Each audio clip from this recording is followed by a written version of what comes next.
everyone, I'm Bibandi from Sethi Study Circle, and in today's YouTube video, I'm going to teach you all prepositions. Now, prepositions are a very important part of speech, and generally इन्हें use करते वक्त आप लोग बहुत सारी गलतियां करते हैं. So, my dear viewers, prepositions अगर आप सही तरीके से use करेंगे तो आपके sentences भी ठीक बनेंगे, and I'm sure you'll be able to cast a very good impression on the other person. So let's first understand what are prepositions. Now, what are these? That's very important for you to understand. The first thing is, these are the words which are placed before a noun or a pronoun. किसी भी noun या pronoun से पहले हम इन्हें place करते हैं, और ये क्या करते हैं, इन्हें क्यों place किया जाता है? Because they show us the relation in which one person or thing stands to another person or thing. So basically ये words हमें बताते हैं किसी चीज की position. For example, the chair is on the table. The chair is under the table. The chair is near the table, or the chair is beside the table. अब ये सारे words हमें बता रहे हैं कि chair का क्या relation है table के साथ, या chair का क्या position है as compared to or in relation to the table. Now, पहले सेंटेंस में हमें पता लगता है कि चेयर की पोजीशन क्या है, चेयर टेबल के ऊपर है. सेकंड वाले में पोजीशन के बारे में क्या पता लग रहा है कि चेयर टेबल के नीचे है. थर्ड में चेयर टेबल के पास है, एंड यहां पर हमें पता लग रहा है दैट चेयर टेबल के साइड पे पड़ी है. सो इन सभी वर्ड्स में आपको क्या पता लग रहा है कि चेयर की पोजीशन टेबल के कहां है. So in words को हम कहते हैं prepositions. So let's get started with our first preposition of the day. So guys, our first preposition of the day is in. अब इसे हम use कहाँ करते हैं? It is used when a person or thing is present at the time of speaking, right? So basically, अगर मैं इस समय आपसे बात कर रही हूं और मैं एक रूम के अंदर हूं, तो उसके लिए मैं use करूंगी in, right? किन किन केसेस में हम इसे यूज करते हैं? It is used before the names of seasons. For example, in winters, in summers, in spring, in autumn.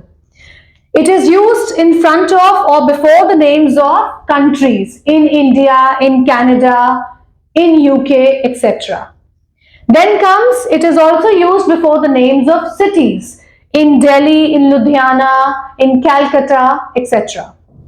Then comes, it is also used before the names of months. So, in March, in April, in May.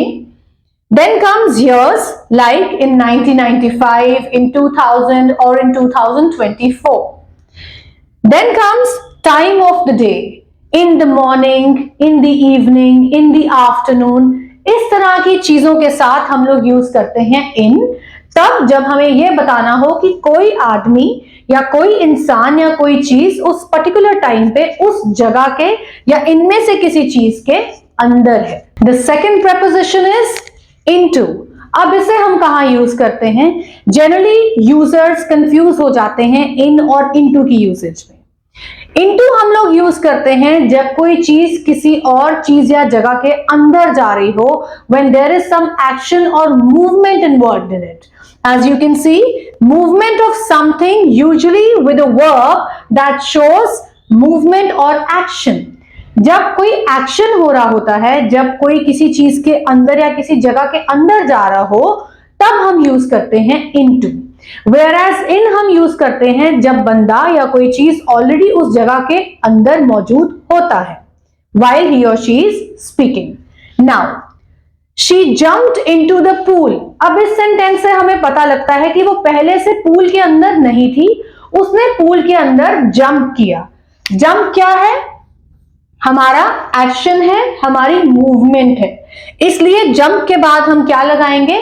Into लगाएंगे. लेकिन अगर वो already pool के अंदर होती तो हम क्या लगाते? इन लगाते. Similarly, pour the milk into the glass. pour का मतलब होता है डालना, उड़ेलना.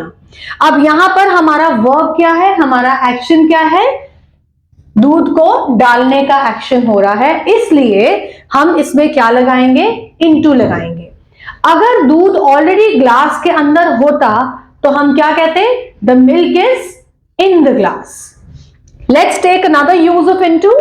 It is used after verbs describing some change.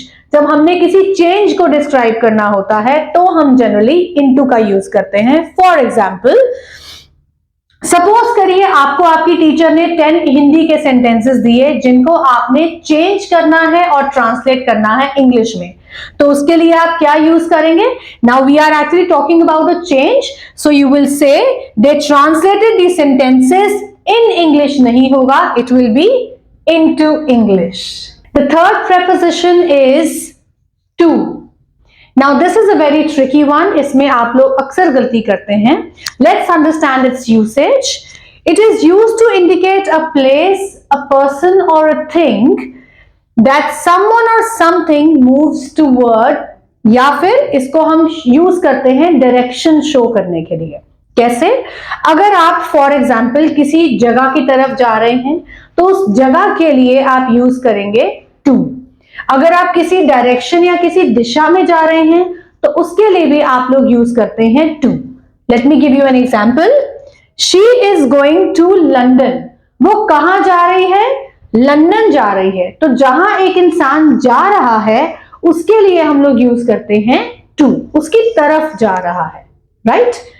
The second usage is used to indicate the ending point और डेस्टिनेशन. नाउ फॉर एग्जाम्पल, अगर आप 9 to 6 काम करते हैं तो आपकी शिफ्ट शुरू होती है 9 बजे और खत्म होती है 6 बजे. तो उससे पहले 6 बजे से पहले आप क्या लगाएंगे? वो आपकी शिफ्ट का एंडिंग पॉइंट है. उससे पहले आप यूज करेंगे to.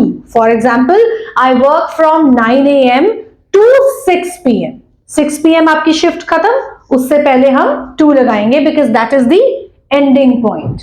Also we use it for destination. कैसे?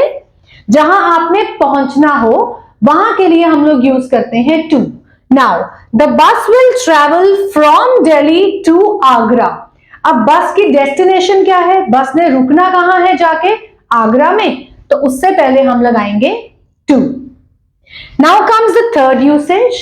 It is used for the recipient of something. Recipient का मतलब होता है वो इंसान जिसे हम कोई चीज दे रहे हो, या फिर वो इंसान जो कोई चीज हमसे रिसीव कर रहा हो या ले रहा हो. Right? Now, the example here is the teacher gave the notes to students.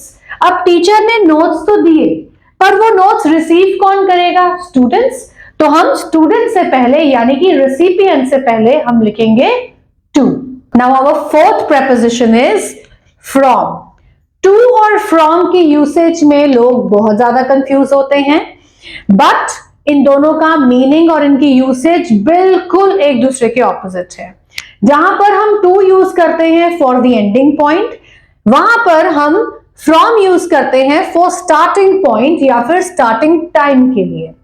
For example, the bus will travel from Delhi to Agra.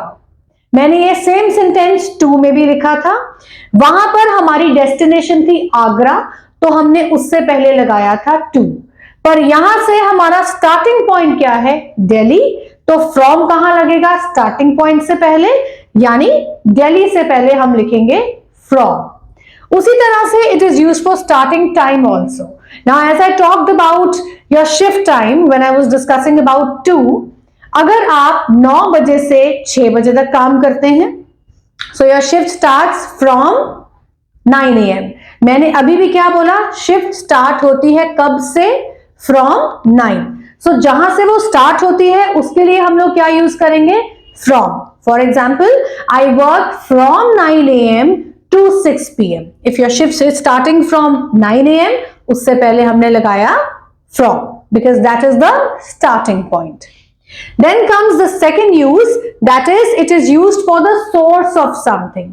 To हम यूज करते हैं किसी रेसिपिएंट के लिए जिसको वो चीज मिल रही है. फ्रॉम हम यूज करते हैं उसके लिए जो हमें वो चीज दे रहा हो. For example, the students got the notes from the teacher. किसने वो वाले नोट्स दिए? उन नोट्स का सोर्स क्या था? टीचर थी. तो उसके आगे हम क्या लगाएंगे? From. Then comes the third usage, that is it is used to talk about future. जब हमने आने वाले किसी टाइम की बात करनी हो और एक डेजिग्नेटेड टाइम बताना हो तो उसके लिए हम लोग फ्रॉम यूज करते हैं. For example, from next Monday she will start her classes. अब नेक्स्ट मंडे मीन्स हम फ्यूचर की बात कर रहे हैं, तो इससे पहले हमने क्या लगाया? फ्रॉम. नेक्स्ट मंडे से वो अपनी क्लासेस start करेगी. So guys, this was all about our part 1 video on prepositions. If you understood everything and you liked the video, तो please like icon press करना बिल्कुल मत भूलिएगा and do not forget to share this video. And one more thing, stay tuned for the next part on prepositions. Till then, take care.